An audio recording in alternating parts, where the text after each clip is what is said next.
Takže je 3/4 na 5 a na východe sa nám začína brieždiť. Trošku som zadýchaný, lebo som túto rozhľadňu už vyšlapol asi 10. krát na vrchol.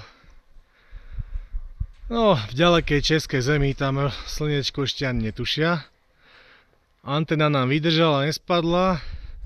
Ešte sa pozrieme na druhú. Aj druhá je tu, aj s mesiačikom.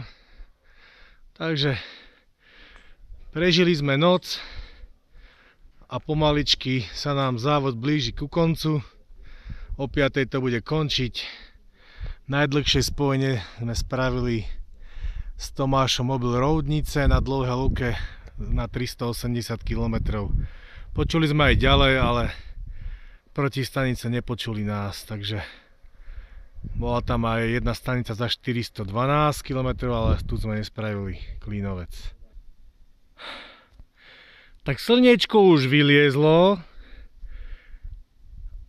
a my dávame dole druhú anténu. Jelikož Nýbrž Marconi bol taký šikovný, že už dal dole sám prvú.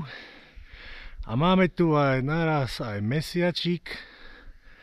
Máme tu naraz aj slniečko. 73 z Považského Inovca. Števozvolená Marconi partizánska expedícia Baťovan. Ahojte!